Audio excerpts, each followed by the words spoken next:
안녕하세요, 여러분. 지금부터 방송을 시작하겠습니다. 안녕하십니까? 김호인 기자입니다. 지금부터 KUMC TV 뉴스를 시작하겠습니다.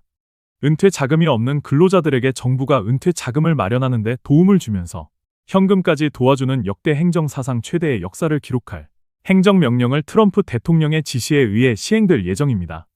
4월 30일 백악관에서 트럼프 대통령이 또 하나의 경제 행정명령에 서명했습니다.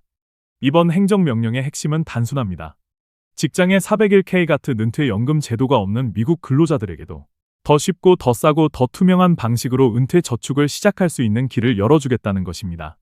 트럼프 대통령은 이날 행정명령 서명 자리에서 미국의 수천만 근로자들이 지금까지 은퇴 준비의 사각지대에 놓여 있었다는 점을 정면으로 겨냥했습니다.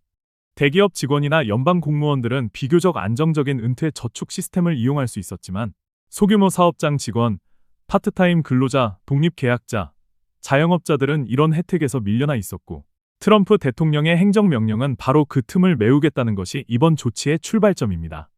이번 행정명령의 이름은 미국 근로자를 위한 은퇴 저축 접근 확대입니다. 백악관이 공개한 공식 문서에 따르면 트럼프 대통령은 모든 미국 근로자가 단순하고 이동 가능하며 낮은 비용의 은퇴 저축 수단에 접근할 수 있어야 한다고 밝혔습니다. 특히 행정명령은 재무부 장관에게 2027년 1월 1일까지 트럼프 IRA라는 웹사이트를 만들도록 지시했습니다. 이 사이트는 정부가 직접 돈을 운용하는 새로운 연금 계좌가 아니라 민간 금융기관들이 제공하는 고품질, 저비용 IRA 상품을 국민들이 비교하고 선택할 수 있도록 돕는 정보 플랫폼입니다. 쉽게 말해 정부가 여기서 찾아보면 낮은 비용의 은퇴 계좌를 고를 수 있다고 안내하는 창구를 만드는 것입니다. 이번 조치가 중요한 이유는 은퇴 준비를 하지 못하는 근로자들이 미국 사회에 너무 많기 때문입니다.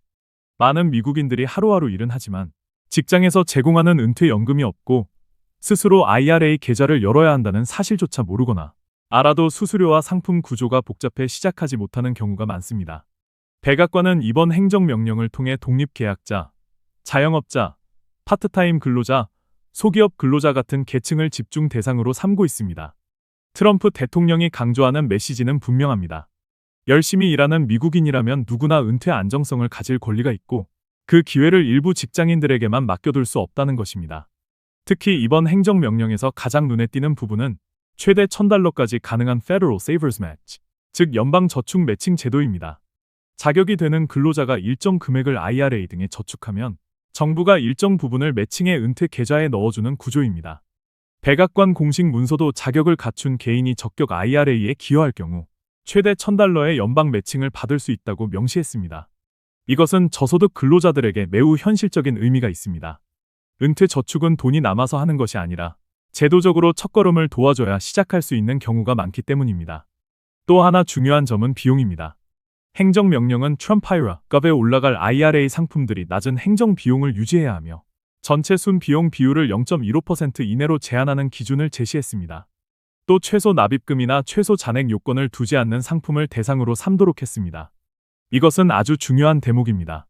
왜냐하면 돈이 많은 사람은 투자 계좌를 여는데 큰 장벽이 없지만 저소득 근로자나 프리랜서들은 과거에는 최소 얼마 이상 넣어야 한다는 조건 하나만으로도 계좌 개설을 포기하는 경우가 있기 때문입니다.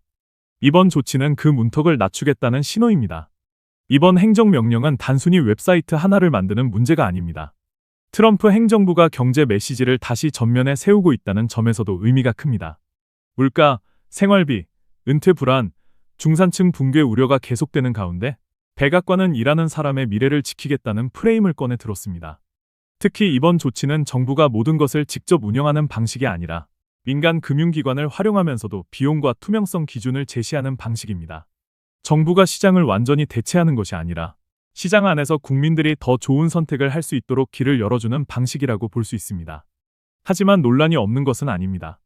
일부 전문가들은 이번 조치가 은퇴 사각지대 문제를 해결하는 첫걸음은 될 수 있지만 저소득층이 실제로 저축할 여력이 있느냐는 더 큰 문제가 남아있다고 지적합니다. 아무리 정부가 $1,000까지 매칭해준다고 해도 매달 렌트비, 식비, 보험료, 자동차 비용을 감당하기 어려운 근로자에게 은퇴 저축은 여전히 부담이 될 수 있습니다. 또 이번 행정명령만으로 모든 제도를 영구화하기는 어렵고 일부 확대 조치는 의회의 입법이 필요할 수 있습니다. 실제로 백악관 문서도 재무부 장관이 관련 정책을 법으로 굳히기 위한 입법 권고안을 준비하도록 지시하고 있습니다. 그럼에도 이번 조치는 정치적으로 상당히 강한 메시지를 갖고 있습니다. 트럼프 대통령은 이번 서명을 통해 은퇴 준비는 부자나 대기업 직원만의 특권이 아니다라는 점을 강조한 셈입니다. 미국 경제의 밑바닥을 떠받치는 사람들, 즉 식당 직원, 배달 기사, 프리랜서, 소규모 자영업자, 파트타임 근로자들도 은퇴 이후를 준비할 수 있어야 한다는 메시지입니다. 특히 2027년부터 본격 시행될 연방저축 매칭 제도와 트럼프 IRA가 맞물리면 지금까지 은퇴연금 시스템 밖에 있던 근로자들에게 새로운 선택지가 생길 수 있습니다. 결국 오늘 백악관 서명식의 핵심은 하나입니다. 트럼프 대통령은 미국 근로자들에게 당신도 은퇴 준비에서 배제되지 않는다는 신호를 보냈습니다. 물론 실제 효과는 앞으로 사이트가 어떻게 만들어지고 어떤 금융기관이 참여하며 얼마나 많은 근로자들이 실제로 계좌를 열고 저축을 시작하느냐에 달려 있습니다. 그러나 정치적 메시지만큼은 분명합니다. 백악관은 이번 조치를 통해 은퇴 불안을 경제 정책의 중심 위제로 끌어올렸고 트럼프 대통령은 일하는 미국인들의 노후를 지키겠다는 이름으로 새로운 경제 행보에 나섰습니다. 이제 남은 문제는 이 제도가 단순한 발표에 그칠 것인지 아니면 실제로 수천만 명의 은퇴 준비를 바꾸는 제도로 자리 잡을 것인지입니다. 그 답은 2027년 트럼프 IRA가 문을 열고 미국 근로자들이 실제로 이 제도를 이용하기 시작할 때 드러나게 될 것입니다. 이상 KUMC TV 뉴스였습니다. 지금까지 시청해주셔서 대단히 감사합니다. 구독과 좋아요를 눌러주시는 것은 사랑입니다. 빠이빠이.